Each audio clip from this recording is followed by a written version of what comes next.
What's going on, YouTube? Don't mind the sunglasses. I am in fact driving, but I am paying attention to the road. Because I can't give you eye contact though, it made sense to throw a pair on. I know it's been a while, but what we're going to talk about now is Fulfilled by Merchant this Q4. Fulfilled by Merchant, or FBM, does have some great opportunities. I want to share with you three main things to think about. Those being, do it quickly, know your products, and look for opportunities. So let's get into it.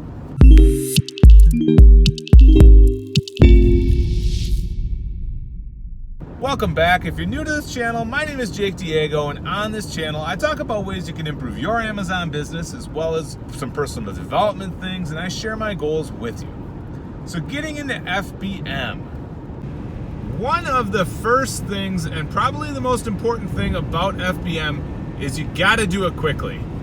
For example, today as I was sourcing, I went and found a transformer, we'll call it, and I saw it was $22.99 FBA, about $21.99 FBM, and I listed it and sold two of them in about 90 minutes. So I'll include them in this video here. I went to several other stores, and 4 hours later, that lowest price was about $19.79.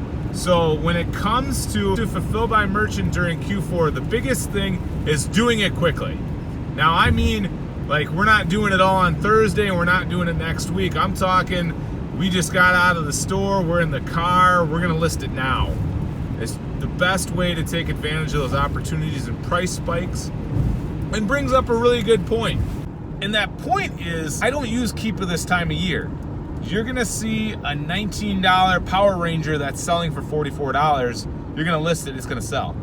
You're gonna find the $20 unicorn something or another, and it might be selling for $50. So I don't use Keepa this time of year. I mean, you're still welcome to do it if you're playing a longer game, but if you're playing the short game of price spikes and that during this Q4 hype toys, I don't use it. So the biggest thing due to that is getting your product listed very quickly, because that can change as the example I gave you. So that is point number one, list it quickly. The second part of this comes with knowing your products. Now, 3 weeks ago is when I began the FBM stuff, and I literally went through Walmart and scanned every toy that made sense because it would fit in a smaller box or a bubble mailer for me.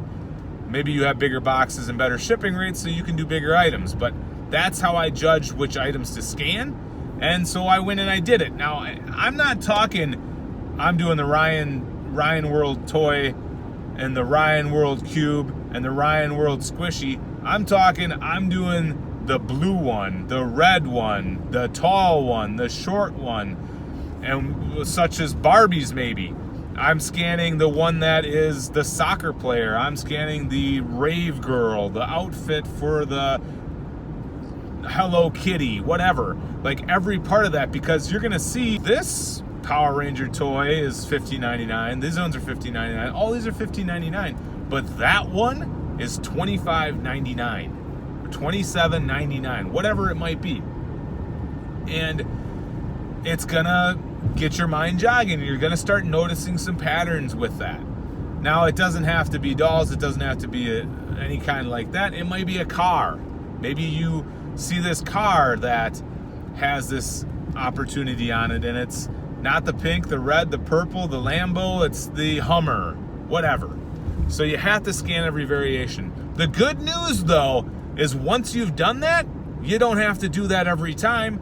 You take note of what variations are hot, what variations are good, and now when you go to the next store, you're just gonna check out those ones. Or maybe you don't do it all at once. Maybe you're just adding in the scanning every variation at every other store, or maybe just doing every variation of Ryan's World, every variation of Pokemon, and you're just adding to it as you go to each store. Now, not only will you know the variations that are hot, but this also comes full circle when, say, there's a toy out there that's getting hot and you want to know, hey, this green one's pretty good. Maybe the market's changed on the blue and the red one, the tall one, the wide one, whatever, Model A, Model 6, Model S, and then you scan those other ones then. I mean, this can go a lot of different ways, but it's about knowing your market. So point number 1, do it quickly, do it today. Point number 2, know your product, know the market. And that brings us to point number 3, which is look for opportunities. The opportunities are going to arise when that guy is out of stock of that Funko Pop, and you know you can get it at this Walmart for $8.99, and it's all the way up to $22.99. So that's where the part of the opportunity lies, is in the timing. So again, list it quickly, it fits right into there. The other part of this opportunity piece is knowing your store. Now, if I know that there was this baby shark that was a water toy that would squirt last time, and now I don't see that one anymore. Now there's this baby shark water toy that is battery activated when it's placed in water. That's different. Let's see what that is. So again, this is look for opportunities, point number 3.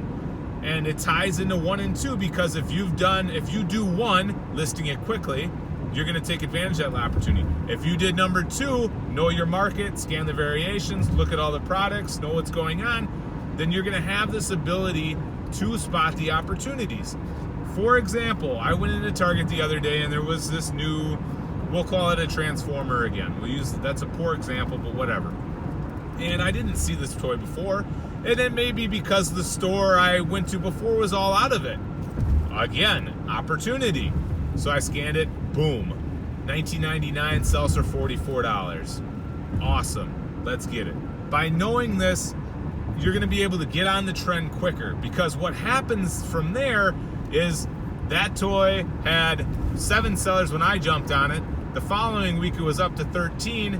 Then some, character posted on Instagram a bolo and it's up to 27. So by knowing your products, you're going to be able to also spot that product that is new, that product that you weren't able to find in other stores, and you're going to be able to jump on it.